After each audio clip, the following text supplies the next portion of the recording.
Yo, what's up? The anniversary live stream has a lot of stuff. It's still ongoing, but it's about to end soon. I have a little note on my side on the key points. The first one is going to be version preview. The anniversary patch lasts for 2 patch, so keep that in mind. This patch we are getting Meta Eira, and this is, I'm pretty sure it's Siegfried, which is the old final boss of Dislyte on chapter 12, and then they changed it to Sachiko or something, I don't know. But yeah, he was the first final boss of Dislyte. And then there's this guy, I think it's Siegfried as well. Maybe the other one is the evil version, I'm not too sure. Alright, so here's Meta Eira, she's gonna be a flow fighter. And here are all the events that we're gonna get during the anniversary, which again lasts for 2 patch. So we're gonna get a Shimmer Reverb, a Flashback, which I'm not sure what it is. Grey Water Black Market is also gonna be back, where you can buy stuff. Now, unfortunately, Eira is also another keepsake Esper. Alright, this one is a really nice login event. On day 7 of the patch, you'll be able to select a legendary Esper. Most of the options are really good, like Lapis, Elif, Sakura, Lu Sheng being the best at R0. But please do not pick Vita or Fatima, man. You're trolling. And the rest of the login rewards are just like keepsake materials that you can use to summon for Eira. And the best event ever, Shimmer Reverb. You're gonna be able to get a free Shimmer Legend. They don't show you which Shimmer Legend you can get, but if I had to guess, it's probably around like maybe Wuyu or Moriyama. Grey Water Black Market is also going to be back. Make sure you save your crystals, at least like 8,000 to 10,000. Ripple boxes will cost you 5,000. This one 1,000, this one 1.6k, and I think this one is about 2,000. Rewind is also going to be back, so if you have Tolan or Meta Drew at level 60 or maybe even 50, then they are going to be the perfect candidate to rewind. However, I don't think they will give you the level 70 tokens back, so be cautious before you rewind a level 70 unit, because you might not get the tokens back. Here's going to be the event team show. The Burning Beat Trials is a bit of a new content, but it's just a new theme, not really a new content. And this is the Mind Invasion content. It's a new content that features Sonica as the new boss. Seems like it's a wave clearing content and also rounds as well. So it's kind of similar to like the current Celestial Anomaly that we have. Yeah, it's pretty similar. You can pick the buffs to make your runs easier. You can also put Meta Eira as the DJ if you want to. And that's pretty much it for the version preview. Now let's take a look at Meta Eira. Alright, so here's the skill 1. Remember, she is going to be a fighter Esper. Her S1 is AoE, so attacks all enemies based on attack and reduces their AP. While Prima is active, this ability hits 1 extra time for every certain number of cadence stacks. While Secondo is active, gains AP after the ability ends, plus more AP for every certain number of cadence stacks. And after Ascension, the fewer the targets, the higher the damage. This is her S2. At the start of combat, gains Prima if in position 1, otherwise gains Secondo.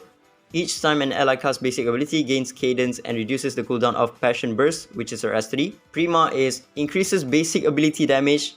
This effect won't be removed upon death. And Secondo is broken as hell.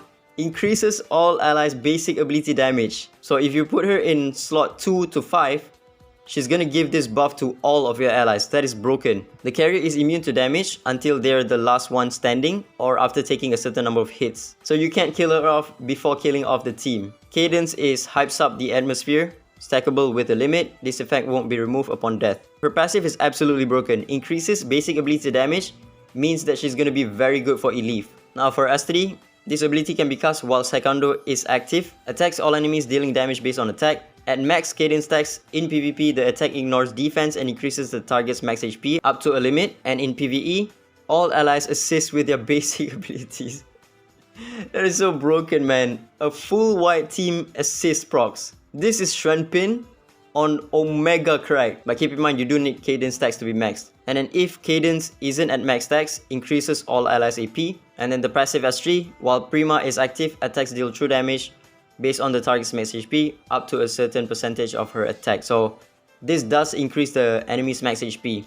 But again, you can only get this Prima buff if you put her in slot 1. If you put her in slot 2 to 5, you're gonna get the Secondo buff. Meta Eira is going to be absolutely broken, especially when you run her with Elif, because she can give more damage to Elif's S1. And also the team-wide pursuit is going to be absolutely broken. Now she is a fighter, so she won't be able to get the cooldown reduction buff from Lu Sheng.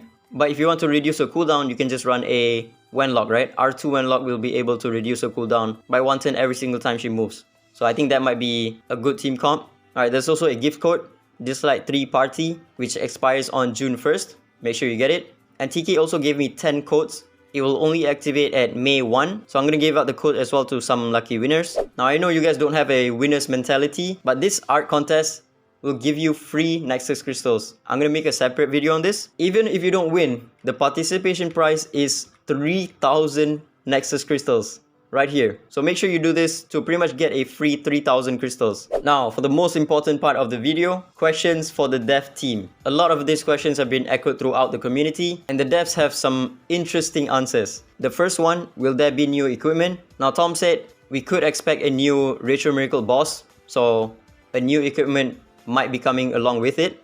The second one is really interesting. Will there be new elements?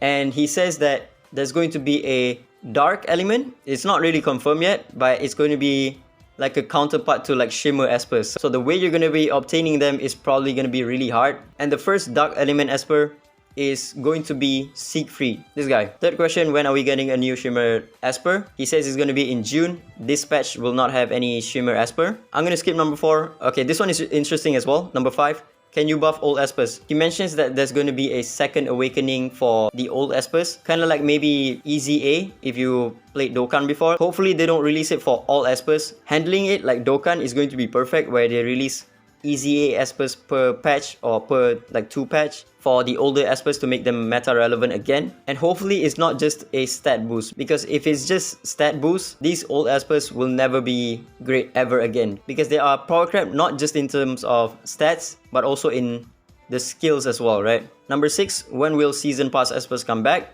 He does not give a time frame, but he says there might be a way. No confirmation yet again. Number 7 is also no confirmation as well. Alright, number 9. When is RTA coming back? He says it's going to be in summer of this year. But I'm going to make a separate video on RTA and why it's going to be dreadful playing RTA in Dislyte. That's going to be a separate video.